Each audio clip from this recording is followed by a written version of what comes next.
Meeple Nation Podcast, episode 377, for Deduction Games. Welcome, citizens of Meeple Nation. For the next 30 minutes, sit back and enjoy. Meeple Nation is sponsored by GameToppersLLC.com. Go on their website, check out all the awesome things they have. They just finished their Kickstarter 3.0. They have a ton of new stuff. Check that out. They've got legs for Game Toppers now. They have new mats that you can order. And, of course, they have all the different sizes of toppers that you can put on your existing table. Check them out. You won't be disappointed. I know I have loved mine. Nathan, you've loved yours. So, GameToppersLLC.com. We are your hosts of Meeple Nation. I'm Nathan Howard.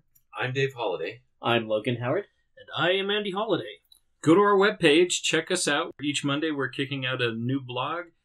Get a little bit of further insight into each of us individually as you read some of the stuff that we've written. Maybe also get a little insight from those who are in the background, like James, who is our webpage designer, wrote a blog post for us. So check that out. There's a link to all the past episodes, so if there's an episode that you missed that you want to go back through, you can find it there. Our Instagram photos are all linked there. You get a good shot of us and see why we have a face for radio and not for YouTube. That's MeepleNation.com. This week, we are discussing 4 different games that require player deduction. We've each selected a game. A little bit more time on these 4. So why don't you start us off, Dave? Okie dokie. I decided this week that I wanted to talk about a game that's a little bit different than the games that we typically are discussing. If you know me by now, I'm usually trying to do things a little different or do things the hard way. So I decided that I wanted to chat a little bit about how to host a murder mystery dinner party game. These games essentially started in... So I remember these games, they used to have Vincent Price, and for a lot of you have no idea who Vincent Price is, but back in the day... I like history. He was the guy who was like in all the spooky movies. He had a very distinct voice. He did a lot of voice acting because he had a very distinct voice. Anyways. So he said that these came out in 1983. I've seen both 1983 and 1985 for the first. It's a series of games put out by Decipher Inc. They're unique in that they're, I guess, in a way, kind of a role-playing game. So the first of these games is the Waters Down Affair. And it was, like I said, I've seen both that it was published in 83 and in 85. I'm going to go with 85, though, because I've seen more things that say 85. And that's what it's listed at on BGG. But these games are super fun. Like I said, they're a little bit different. They're not your typical strategy game. They're more... And here I am now, actually. You know me, I'm not a big party game guy. But this, now that I'm thinking about it, this is like kind of like an ultimate party game, isn't it? It's very much a party game. Yes. So I don't know that I can say that about myself anymore. I think I might have to go do a little repenting or something. I was going to say, Dave, get me to play this game. Hype it up without saying it's a party. 30 seconds, go. Yeah, don't think I can do that. Your box has invitations that you'll send out to couples or individuals, because most of them are 8 players. Did you say individuals because people are sad like me? Yes. It's usually a couples thing. You're going to have 4 couples to get together. Some of them have a menu suggestion, so you plan a meal. Very much a party or a social event. Totally. What sort of menu? It depends on the murder mystery. I mean, the fondest one I have in my mind is the Who Hung Woo. So we had Chinese food for dinner, Chinese takeout. It's encouraged that players dress up to take on the role. You would assign these invitations so that people know who their role is and who they're going to represent. To go back to maybe a game that everybody knows, Clue. Oh, I'm Professor Plum. I should wear something that has purple in it. I should have a pipe. Suggestions of costumes, suggestions of menus. It's a social party event. It totally is. Like I said, I just realized it as we were talking about it. Wow. I can't believe that I chose that and that I'm talking about how much I love these. Now, I think part of it is I am a social guy, and I love when my wife goes and does something with me, and that's a big part of this, like you pointed out. It's generally, I don't even know if I want to say generally. I've only ever done one of these. Nope, take that back. I did one in high school on a date. My wife and I, a few years ago, up in Washington, were invited to another one. So I think they typically are meant for somewhat of a couples thing, a date night, whatever you want to call it. But it's really, really cool because generally you get to hang out with a bunch of people that hopefully you know and enjoy. And like you said, you are encouraged to dress the part of your role and really to kind of over-embellish it. For example, you mentioned Clue. That's actually the one that we did a few years ago in Washington. I was given the role of Mr. Green, which was perfect for me because I have my unbelievably awesome green suit, polyester from 70s or whatever, right? That my wife only lets me wear generally for Halloween and St. Patrick's Day. And I also have these Goodwill purchase of some awesome lime green cowboy boots that take me 10 minutes to get on because they're way too small and like 10 days to recover from after taking them off. I want to see pictures of this day. Picture didn't happen. Next week, right here, dressed up. When I grow my facial hair out, well, before it started turning gray, it was more red. I get this reddish beard. I am going full green, full Irish. So I spent a week or two studying this Irish accent, just having a great time with it. You show up and everybody's in role the entire time. I mean, that's the idea, right? It's a lot more fun when everybody's enrolled the entire Absolutely. time. They come and they open the door and they're like, "Where's your invitation?" You hand them your invitation and they're, "Welcome, Mr. Green." Shoot, I don't remember who Adrian was. She was either Scarlet or White. I can't remember. Anyway, when we got there, the hostess brought us into the room where everybody else was and announces these people are here. You know, we sat down and we just kind of mingled a little bit. Somewhat scripted. Some of them are more scripted than others. The outline of the way to do things. You have your dinner set up and the lights go out. Something happened. And now we got to figure this out. We were trying to determine which of all of us was the murderer. We were given some time to walk around the house and look for different that could be clues. And it's a really good time. Except I really feel exceedingly nerdy now because it's like LARPing, really. It is, like, for sure. It's like LARPing, just not in a D&D setting necessarily. Yeah. Which means not as cool. This is a game that you really have to have the right group of people. Heard of these since I was a kid, but I've never played one. I'm curious, the person that's hosting the game, are they the ones that kind of set the game up and are running Sort of. behind the scenes, like the clues and No. everything else The murder throughout the victim? house? Or No. In my experience, Dave's experiences might be better. I've played like 4 or 5 of these now. 4, I think. There are clues that are available on the table. Through dialogue, you gain access, or through different acts, some of those clues become available. Each turn, you have a dossier that you're going to read, and it has information that you know about other people and information that you're trying to keep secret. Rules are you can't lie.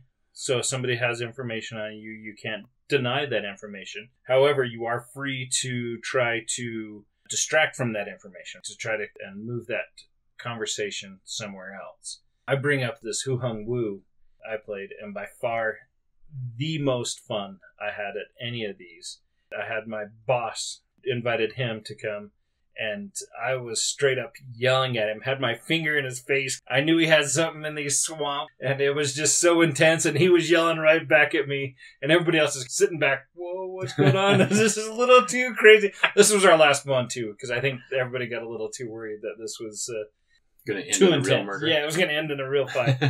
We weren't mad at each other at all, but we were just very much involved in our role. Mm. Oh, I had the greatest time that Sounds night. like Salem. It sounds a lot like our last experience with Salem. The host, whoever's hosting it, is going to be one of those roles. They don't have any previous information. It's very neutral so that you have 8 people there. 8 people can be involved. And you can include other people there, but they're going to be observers. They can ask good questions for sure and try to get involved that way. But they don't have any key information. So they're just trying to get the information from other people and try the deduction of who is the murderer. There was one that was based around the Great Gatsby that I've played, and I can't remember the other ones. But this Who Hung Woo, the other ones I could play again. This Who Hung Woo is so vividly stuck in my mind. I know who the murderer is still. That was probably 15 years ago that I played that game. But still, that memory, very strong, very treasured in my mind. There are 16 of these games. The actual How to Host a Murder games. There have been other spin-offs. There are websites that are dedicated to this theme that will help you to write and do your own. A lot of different ways of enjoying this type of game. I very much think that they're a great time. Like you said, Andy, if you're going to host one of these, you want to make sure that you are inviting the right people who are going to be able to get into it. Like Nathan pointed out, really the big key there is just to make sure that they're going to be okay getting into just playing their role. Because if everybody plays their role, you're going to have great food, you're going to have great experience just with great company. Do be prepared. I wouldn't necessarily suggest this with your family because there are some relationship issues arise during campaigns, affairs and stuff like that. Maybe it becomes a little bit awkward when I'm trying to claim I had an affair with my daughter. Something like that. It's recommended for couples so that it doesn't become as awkward as that. If your family's grown up and adult enough, go for it. Have fun. I cherished those experiences, and I have one coming up next weekend. We'll see how that one goes. It's a 4 to 20 people then, so we'll see. Wow. We'll see how that one turns out. That's great. Thanks, Dave. Certainly. My game is one that we've talked about a little bit before, but I've gotten a chance to play it a couple more times since then. It's Chronicles of Crime 1400. And if you haven't had a chance to play this game, it is a mixture between board game and cell phone based. Each card has a little barcode on it. The app takes you through a story, and then as you're encountering people, as you're encountering rooms, and you're finding clues, all these little cards you scan that add it to the story. In 1400, it's part of the Millennium series. This one family, it takes you from the 1400s up to, I think it's the 1900s, and then some point in the future. I can't remember when it is. 1400s, your name is Abelard. He's a knight sworn to King Charles VI the Beloved. You live in the city of Paris. Your family is interconnected in the city. It's not like the previous Chronicles of Crime, where each player had a particular role that was quote-unquote them, that sat in front of them, and you could just use them. Everybody is freely interacting the entire time. It tells you the story, like somebody was murdered, you had a vision, and then you have these cards that show you a picture of somebody that could have participated in it, could have been the red herring. You just have these visions of something that happened, and so you're just supposed to go about solving the mystery. I've always loved Chronicles of Crime. It's a little bit of harder game to keep people involved, because there's nothing forcing them to be involved. If you can keep people in, it's great. I love getting different people's ideas, because I get stuck. Yeah. This last time we played, I was thinking to myself, man, we've gotten a lot of info, we've gotten a lot of this, and I really don't know for sure what's going on. Like, we had our idea, this is the best thing that I can come up with, this is what makes the most sense to me. We were all kind of in agreement with it, but when we were submitting it, I'm 90% this is what happened. I was actually really surprised when we got 100% on it. But I think that they do a good job of laying it out there and of putting it together in a way that allows for extremely novice investigators to go through and end up in the right place. Not only that, though, like you said, it wasn't obvious. I mean, It wasn't, oh, this is exactly what happened. Like you said, we weren't sure. I thought that last play we did was probably my favorite time we've ever played any of the Chronicles of Crime games. Because there wasn't an obvious, this is what happened, yeah, all of us agree this is the crime, this is exactly how it went down. Room for error, I thought that made the fact that we got 100% even that much sweeter. Yeah. The fact that we got it all figured out, but weren't certain about it until it told us. As soon as I saw that, oh, we got it 100%, wow. I wasn't thinking how good a job we did. I was actually thinking how good a job the game did at putting it together in a way that allowed us to go from one place to another and ask their questions and gaining information. And I really felt like they did a great job putting it together. Oh yeah, because with no spoilers, you could have gotten to the same destination, but you needed to have, the guy there was not going to give you any information until you gave him something. There were different opportunities where we had to go back out to where we've already been to find something to appease this guy to continue on with the story. We could have gone one way or the other with that. Then there were red herrings in there. I think that's what really threw us off, too. I think so, too. And that made it that much better. Just because they had a red herring in there. Like, okay, this... It had a couple red herrings. It did. Yeah. And once the game finished, we're like, oh, wow, that information was not relevant at all to anything. And I remember us being stuck on it. Being like, exactly. How does this fit? The times I've played before, I've been very disinterested in the game.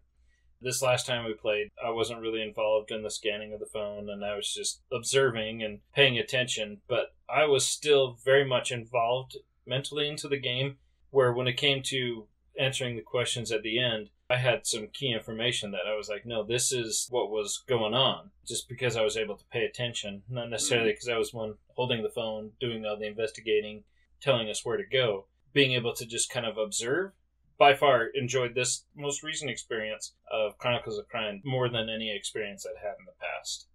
One of the highlights of the game, I think, is still the investigating the crime scene.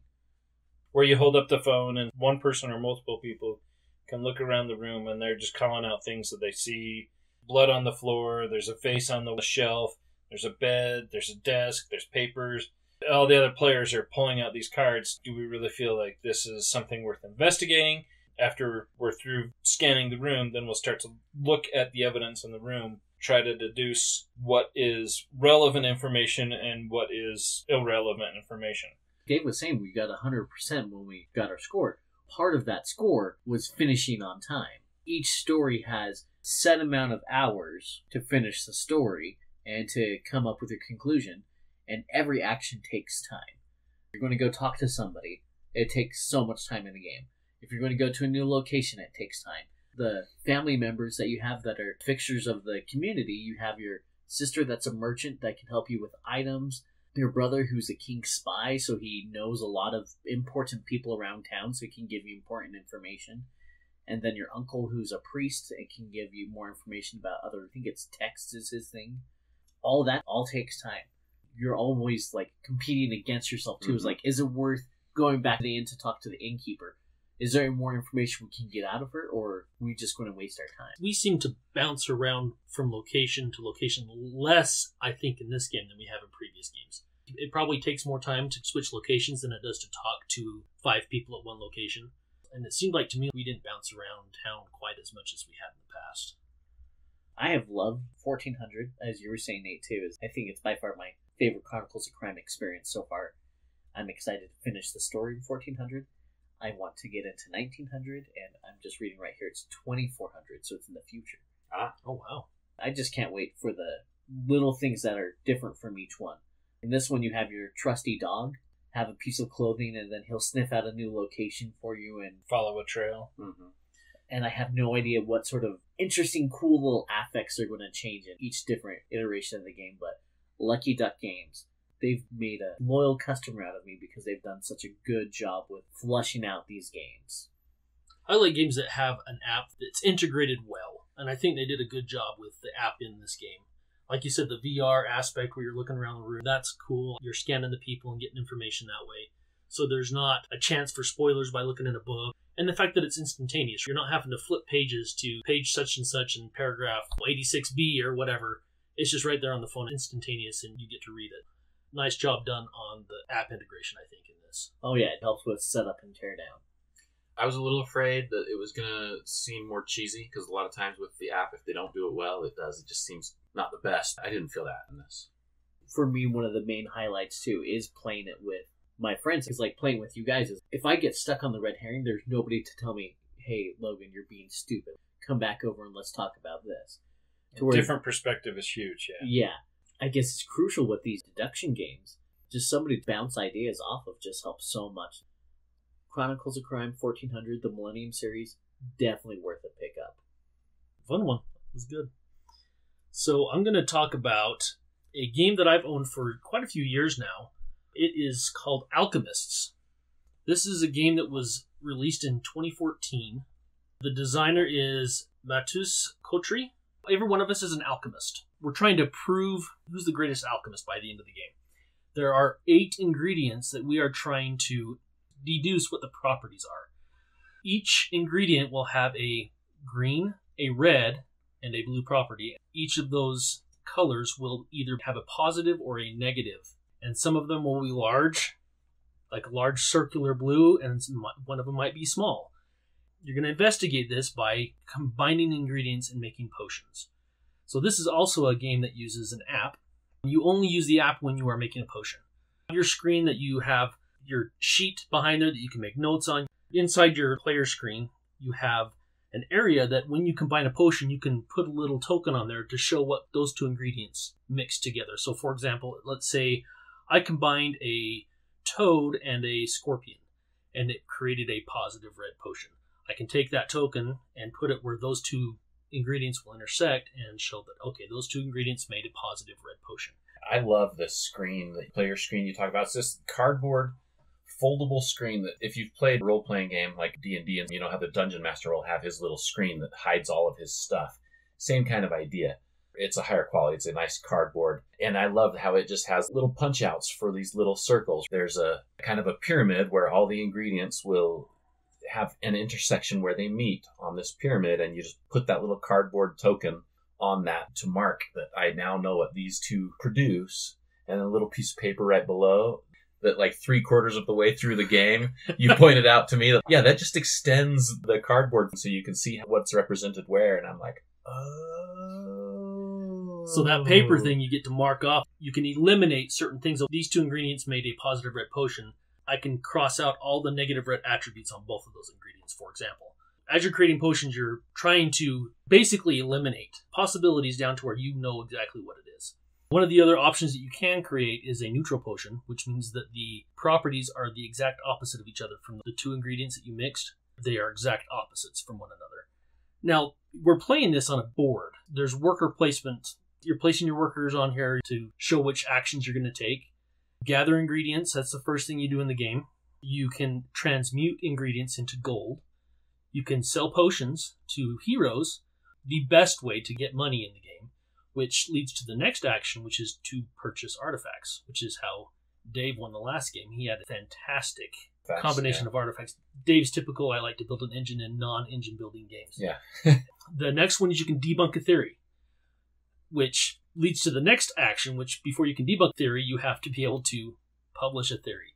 Publishing a theory is you're going to say, I think that, let's say the chicken's foot, I'm going to take one of the tokens that are available and I'm going to put it on the board that's to the side of all the ingredients on there, has little spots for ribbons. I think the chicken foot is the attribute that is on this token. Say it's a large positive green, a small negative red, and a small positive blue, for example. I'll put that on there, and then I'm going to place one of my ribbons on that location. I know that I'm right, or I have a really good idea that I'm correct on this. I can put one of my ribbons that has points on it. There's ribbons that have 5 points or 3 points. And at the end of the game, if I'm correct, I'll get those points.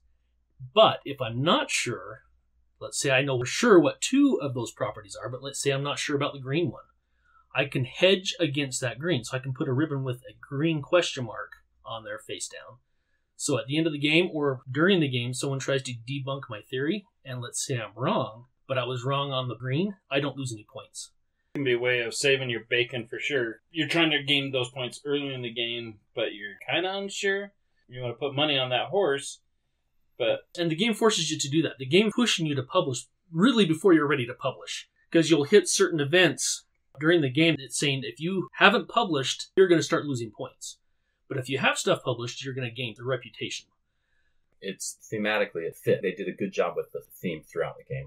You're all basically apprentice alchemists, and doing these things, you're publishing your theories. As you're publishing theories, you're gaining reputation, or you're losing reputation, depending on how you do. If you are a slacker and don't get anything published, then obviously you end up losing reputation in amongst all of the alchemists. And having a low reputation can actually hurt you when you go to sell potions, for example. Mm-hmm. There are penalties if you have a low reputation in the game. If you go above a certain threshold, you get a benefit. If you go below a certain threshold, there are penalties, wherever you're at on that reputation track. Have you also mentioned that there's tiles for only one possible solution per ingredient? That's what the biggest thing is with the debunk. I remember last time we played, I had to debunk my own theory so that I could put the right one on there so I can get victory points. Even if you're debunking your own theory, you still get the benefit for debunking, even though it was yours, as long as you hedged it correctly, right? You still get the reputation for debunking a theory, even though it was your own. And then you can immediately publish when you successfully debunk a theory. Perfect thing to do, even though it was your theory you were debunking, you still got the benefit as long as you hedged correctly. So that leads to our last 2 spots that you can play on the board, and this is how you deduce what potions. So the first one is the most popular one, and that's to test a potion on a student. I love the thematic use of this, too. And the artwork shows the student trying to sneak out the window, like, I'm not going to try it. But the thing I really like about it is if the first person who tries a potion, if it turns out to be a positive potion, that's great. No effect. But if it turns out to be a negative potion, it all of a sudden becomes more expensive. The student's a little bit more nervous. Like, I got sick from the last one. I don't know if I want to take this one. You have to pay that extra penalty because the player before you got the student sick. And like you said, thematically, that's just great. I love it. It's like Nathan said, if someone makes a negative potion of any kind, every subsequent person that's tested on that student has to pay that student 1 coin. Say if the next person makes another negative potion, that doesn't mean it's 2 coins. It's still only ever 1 coin. But you're crossing your fingers if you're lower on the turn track for testing on a student. You're like, all right, guys, positive potions. That leads finally to drinking a potion yourself. If it's a positive potion, no problem, right? But if you drink a negative potion, yes, you learn what those 2 ingredients made, but there's a penalty that you actually have to suffer, depending on what type of potion it is. If it was a negative green potion, then you end up last on the turn order track.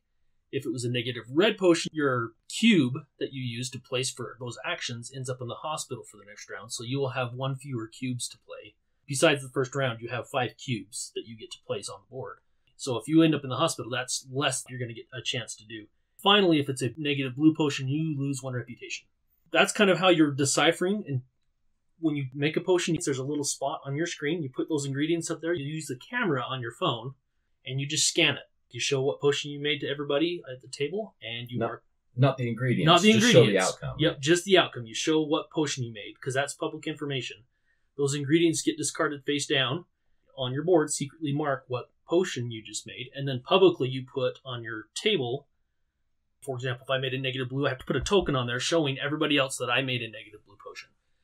Why is that important? Because at the very end of the game, the testing on a student and drinking a potion actions are no longer available.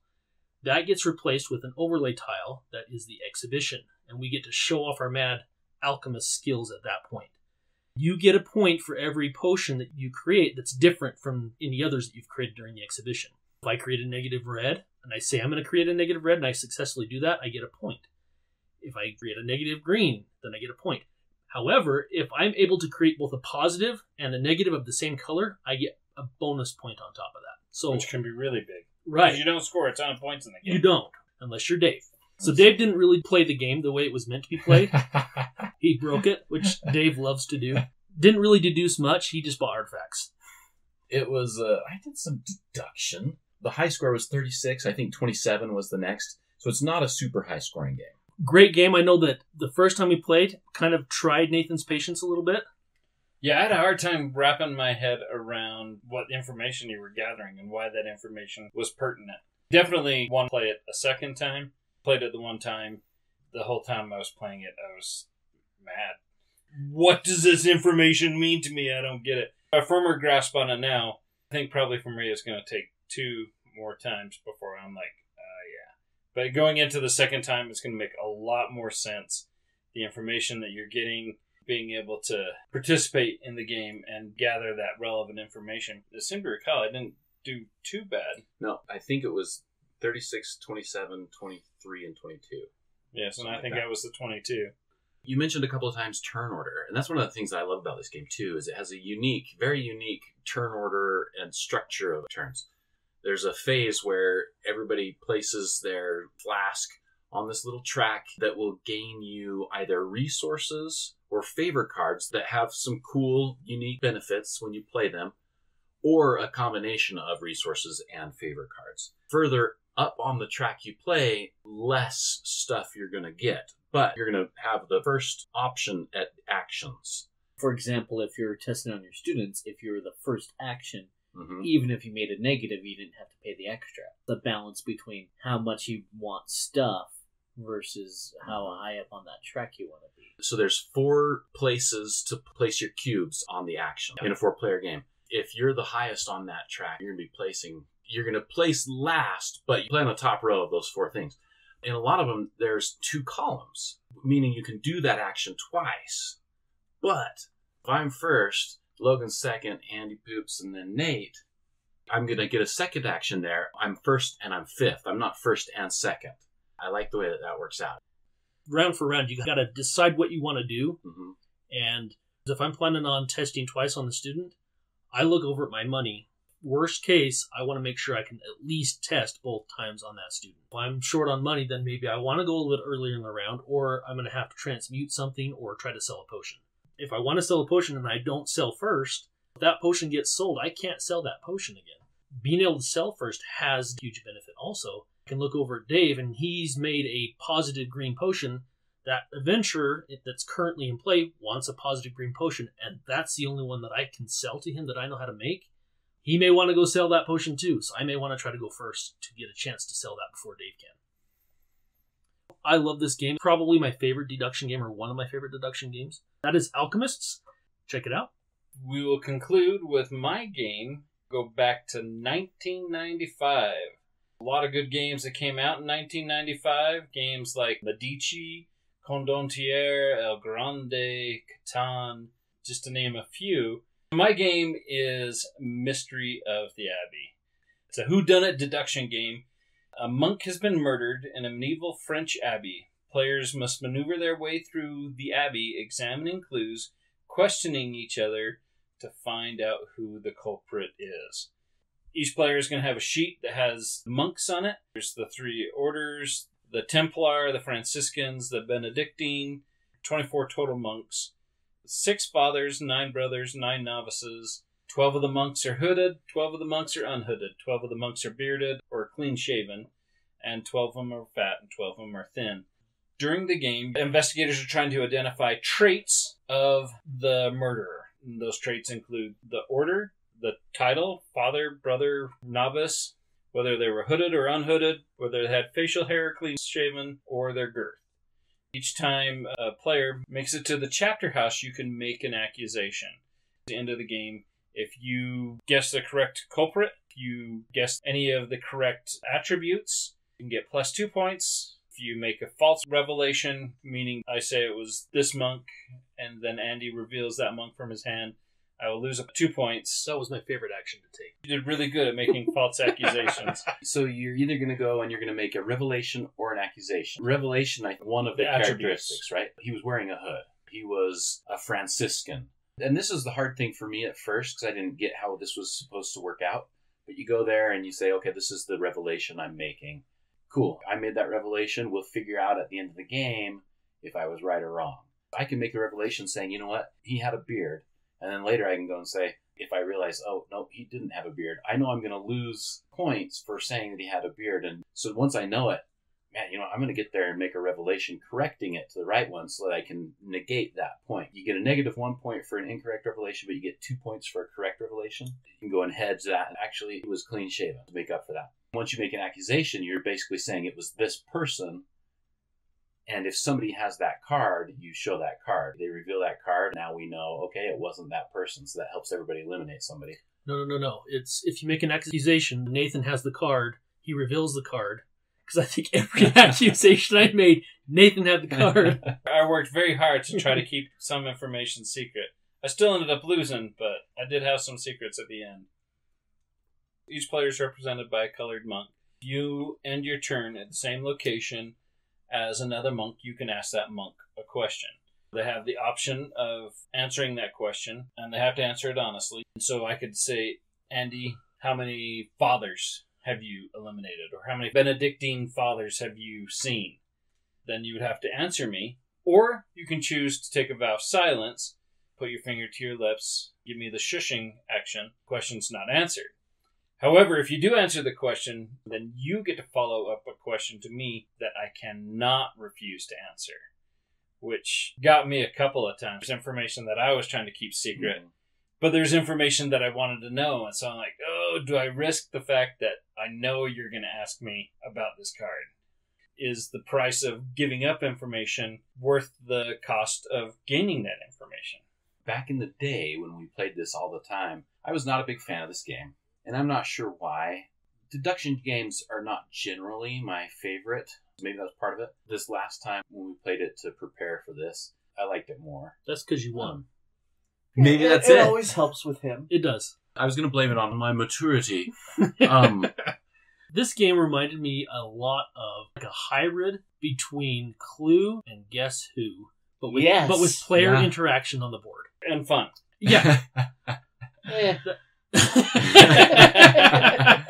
think the game was actually pretty good. I don't think I fully grasped how to play at the beginning, but it was towards the end where I was looking down at my paper and I was like, holy crap, I have a lot of information. You kept going after drawing cards, getting that extra information, which was very valuable at the end of the game. Not valuable enough to beat Dave, but... What is? You go throughout the game, and each 4 rounds, everybody has to return to mass. Whoever was the beginning player of that round, their first action is to move the bell. I hated that. The problem is, if you ever forget to move the bell, somebody can call you on it, then you have to serve penance. When you serve penance, you have to go back to the chapel and think about your mistake, and you spend your next turn revenge. And you spend your next turn praying. You lose a turn. Like Logan says, you plot your revenge on how I'm going to get back at Dave. It was Andy that called everybody out, not me. At the beginning of the game, it was me. Then it was Logan, I think. Oh, it was. So Logan got very vengeful about it for sure. I actually liked this. Because I think it happened to me twice. It happened to every one of us. And so I had to make sure that it was equally applied to everybody. It's kind of a funny touch. And I swore to myself, I think I was last to go first. I saw everybody else lose their turns, and I was like, I am not going to lose a turn. I've learned from their mistakes. I'm not going to do it. And I did, and Andy busted. And I was like, son of a... That's the funny thing is I busted you, I busted Logan, and then I did it on my first turn. Yes. I thought the game was fun. It brought back a lot of memories of experiences I had. My wife hated this game. Really? Yeah, because it was too long for her. Halfway through the game, she just reached into the table and flipped over the murder.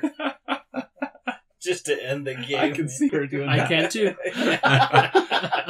Not quite as dramatic as any Monopoly, but I mean, not flipping the table, but essentially flipping the table.